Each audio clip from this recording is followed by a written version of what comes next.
আসসালামু আলাইকুম আমার কলিজার ভাই ও বোনেরা, আপনারা সবাই কেমন আছেন? আশা করি সবাই ভালো আছেন। আমিও ভালো আছি আলহামদুলিল্লাহ। আল্লাহ পাক যখন যেই অবস্থায় রাখুক না কেন, আল্লাহর কাছে লাখ লাখ শুকরিয়া। আলহামদুলিল্লাহ। আল্লাহ বান্দা কখন কোন অবস্থায় থাকলে তার বান্দা ভালো থাকবে, এটা নিশ্চয় আল্লাহ ভালো জানেন। আমরা জানি না। আমরা একটু অসুস্থ হলে, একটু বিপদে পড়লে অনেক ঘাবড়ায় যায়। না, আল্লাহ আমাদেরকে যেখানে রাখলে, যেখানে থাকলে আমরা ভালো থাকবো, সেখানে আমাদেরকে আল্লাহ পাক রাখেন। আল্লাহর চেয়ে এই পৃথিবীতে আমাদেরকে কেউ ভালোবাসে না, এমনকি মা বাবাও না। তা আমি সব সময় আল্লাহর ওপর শুকরিয়া আদায় করি। আল্লাহ আমাকে যখন যে অবস্থায় রাখুক, আলহামদুলিল্লাহ। আমি সব সময় মনে করি এই পৃথিবীতে সবচেয়ে বেশি আমার আল্লাহ আমাকে ভালোবাসে। এর চেয়ে বেশি আমার মাও আমাকে ভালোবাসতে পারে না। তো ভিডিওর প্রথমে আপনাদের সাথে একটা কষ্টের কথা বলে নিতেছি। কষ্টের কথাটা হলো, আমি ভিডিওর নিচে কমেন্ট করলে কমেন্টগুলো শো করে না, একটু পরে কাইটা যায়। তো যারাই আমার ভিডিওগুলো দেখবেন বা আমি আপনাদের ভিডিওগুলো দেখব, সবাই প্লিজ একটু কষ্ট করে কমিউনিটিটা চেক করবেন। তো এখানে দেখেন, নাস্তা খাওয়ার পরে আমার মাসের যে বেতন, আমি একটা বেতন পাই, চাকরি করি, সেই চাকরি থেকে এই বেতনগুলো পেয়েছি। প্রতি মাসে পাই, তো আমি একটা বান্ডিল পাই প্রতি মাসে। বান্ডিলটা আমি খুলতে পারি না। তারপরে হাজব্যান্ডকে বললাম যে আমার এই বান্ডিলটা খুলে দাও, তুমি এভাবে দিছো কেন? আবার দিছে, ভাবলাম যে একটু আপনাদের সাথেও আমি শেয়ার করি। তো খুলে দেওয়ার পর আমি প্রতি মাসে এইভাবে টাকাটা রেখে দিই। এই মাসের প্রথমে, আবার মাসের শেষেও রাখি। তো এই টাকাটা আমি রাখলাম এই জন্যই যে ভাবলাম যে আমি যদি একটা জামা আনতাম, তাহলে তো আমার এই 1000-1200 টাকা লেগে যাইতো। 1200 টাকার নিচে কিন্তু একটা জামা পাওয়া যায় না, বা পাওয়া যায় যে যেরকম পরে, আল্লাহ পাক যারে যেরকম তৌফিক দান করছেন, তো সে সেরকমই পড়বে। এটা কোনো না, কম দামেও পাওয়া যায়, বেশি দামেও পাওয়া যায়। তো আমি আমার বাজেট অনুযায়ী জামার টাকাটা আমি সবসময় এভাবে রেখে দিই, কারণ আমি প্রতি মাসে জামা আনি না। আমার 2-3টা জামা হলে বা 4টা জামা হলে আমার বছর চলে যায়। ঈদে আবার দেখা যায় যে ঈদেও আমার জামা হয়ে যায়, এগুলো এই ঘরে উঠানো থাকে। এজন্য এখন আমি আর বেশি জামা বানাই না। আগে বানাইতাম, এক সময় ছিল যে প্রতি মাসে 1-2-3টা জামা বানাইতাম। যখন বাচ্চাদের নিয়ে স্কুলে যাইতাম, ছোট ছিলাম, তখন বানাইতাম। বোরকা পরতাম না, এখন বোরকা পরি। এজন্য আর তেমন জামা লাগে না। আর কোথাও গেলে যাওয়ার সময় তো জামা বানিয়ে নিতে হয়, পুরান জামা পরে যাইতে ভালো লাগে না। সামর্থ্য না থাকলেও, স্বাদ না থাকলেও কিন্তু, সাধ্য না থাকলেও কিন্তু স্বাদ আছে। যে আমার সামর্থ্য না থাকলেও পুরান পরে যাইতে আমার ভালো লাগে না। তো এটাই বুঝাইতে চাইতেছি। তো আমি কিন্তু এইভাবে অনেক টাকা সঞ্চয় করি। তো এই যে দেখেন, আমি তারপরে এই টাকার নিয়ে আমি এখন এই যে চুলাটা পরিষ্কার করে নিতেছি। আর ফ্রিজে আসলাম, আইসা দেখি যে ফ্রিজটা অনেক ভিতরে নর্মালটা মানে ময়লা হয়ে গেছে। এই জন্য আমি হালকাভাবে মুছে নিতেছি, ডিপ ক্লিন করতেছি না, কারণ ফ্রিজটা ময়লা থাকলে না ভালো লাগে না। তো আসলে সারা দিন অনেক কাজ করি, তারপরে যে রুম ঝাড়ু দিতেছি, কাজের কিন্তু কোনো শেষ নাই। রুমটা ঝাড়ু দেই, দেখা যায় আধা ঘন্টা পরে আবার কোথায় থেকে জানি ময়লা হয়ে যায় রুমটা। তো আমি যেভাবে মানে সঞ্চয় করি, এভাবে আসলে বছর শেষে দেখা যায় লাখ লাখ টাকা আমার সঞ্চয় হয়। তো কিভাবে আমি এই টাকাগুলো সঞ্চয় করি, গত বছরও আমি এভাবে ব্যাংক টোপায় টাকা জমিয়ে আমার বড় মেয়েকে আমি একটা নেকলেস বানাই দিছি। তো নেকলেসটা আপনাদের সাথে শেয়ার করা হয় নাই।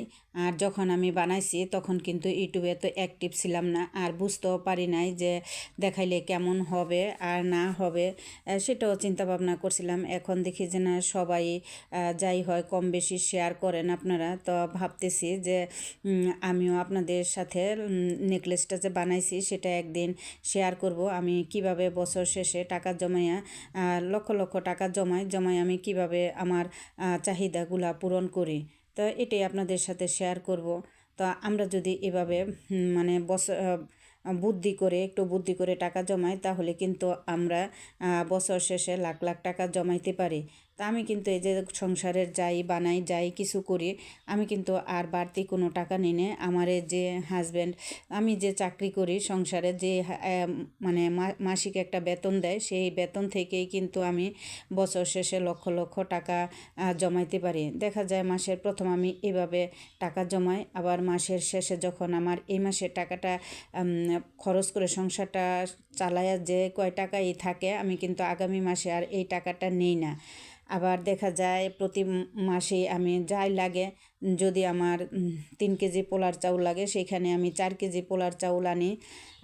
তারপর তেল যদি লাগে আমার 3 কেজি, আমি আনি 4 কেজি। এভাবে প্রতি মাসে 1 কেজি 1 কেজি করে বেশি বেশি করে আনলে দেখা যায় আমার আর রোজার মধ্যে কোনো সমস্যা হয় না। রোজার মধ্যে আমার কোনো বাড়তি খরচ লাগে না। এইভাবে আমি মেনটেন করে চলি। আর প্রতি মাসেই কিন্তু আমার একই ধাঁচে চালাই সংসারটা চালাই। আমার কিন্তু এই জন্য আর কোনো ঈদেও কোনো সমস্যা হয় না। রোজার মাসে যে অনেক বাড়তি একটা খরচ, ওইটা হয় না। আর এমনিতে নর্মাল তো একটু হবেই, এটাই স্বাভাবিক। যেহেতু রোজা ছোলা টোলা, আমি কিন্তু রোজার আগেই ছোলা নিয়ে আসি, যাতে আমার বাড়তি কোনো চাপ হয় না। তো আমি এভাবে মেয়েদেরও কাপড় চোপড় বানাই দিই, ঘরের টুকিটাকি যা আছে এই টাকা থেকেই কিন্তু করি। আসলে একটু বুদ্ধি করে যদি আমরা গৃহিণীরা চলি, তাহলে কিন্তু বছর শেষে আমাদের লক্ষ লক্ষ টাকা ইনকাম মানে আয় করতে পারি। সরি, আমার কথার মধ্যে যদি কোনো ভুল ত্রুটি বেয়াদবি হয়ে থাকে, তাহলে সবাই ক্ষমার দৃষ্টিতে দেখবেন। কারণ আমি মানুষ মাত্রই ভুল হয়। আমিও ভুলের ঊর্ধ্বে নই। কারণ আমি ভয়েস দেওয়ার আগে ভাবি আপনাদের সাথে অনেক কথা শেয়ার করব, আর যখন আমি ভয়েস দিতে আসি তখন কিন্তু আমি সব ভুলে যাই। তো এই যে আপনাদের সাথে কথা বলতে বলতে আমার রান্নাগুলো কিন্তু হয়ে গেছে।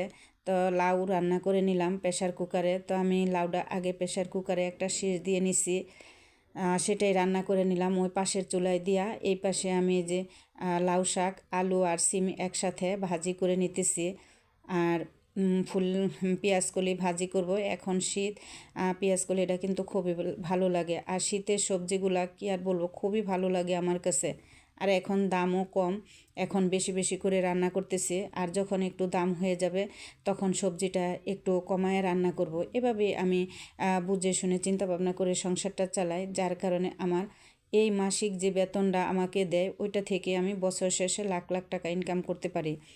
তো এভাবেই কিন্তু আমি আমার ঘরের একটা আলমারি, একটা ড্রেসিং টেবিল বানাইছি। আমার না হইলেও চলতো, প্রয়োজন তেমন ছিল না, তারপরেও কিন্তু আমি বানাইছি।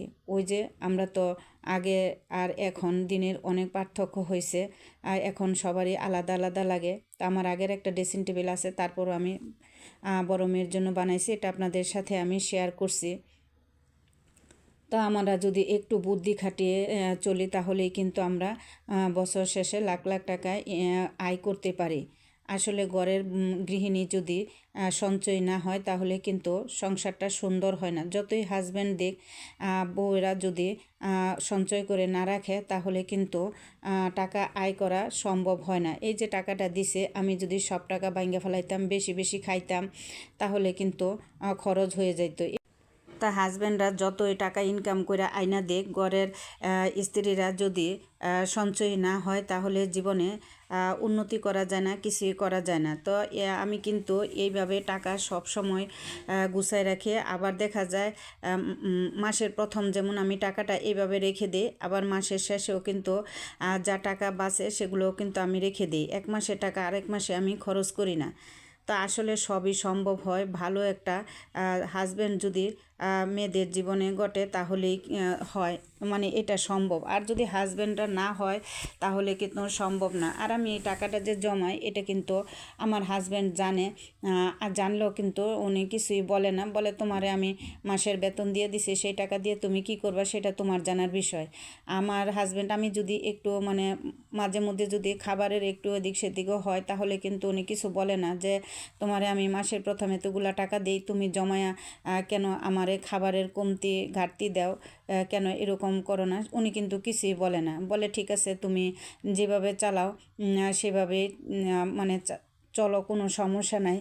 আর আমিও কিন্তু আমার বিবেক অনুযায়ী চলি, যে না সে আমাকে মাসের প্রথম এতগুলা টাকা দেয়, আমি খাবারের কোনো এই করব না, ঘাটতি করব না, যতটুকু আল্লাহ সমর্থ রাখছে ততটুকুই কিন্তু খাই। আসলে হিসাব করে চলি আমরা, যেহেতু মধ্যবিত্ত, আমাদের টাকাও জমাইতে হবে, আবার খরচও করতে হবে, শুধু তো খাইলে হবে না। তো এই যে দেখেন বিকালে একটু মোগলাই পরোটা বানাইছি। আমার ভিডিওর মধ্যে যদি আমার কোনো কথায় আপনাদের মনে কষ্ট লেগে যায় তাহলে সবাই ক্ষমার দৃষ্টিতে দেখবেন। আমি মানুষ মাত্রই ভুল হয়। তো বিকালে নাস্তা খেতে খেতে আপনাদের কাছ থেকে বিদায় নিতেছি। সবাই ভালো থাকবেন, সুস্থ থাকবেন, নিজের প্রতি খেয়াল রাখবেন। আসসালামু আলাইকুম।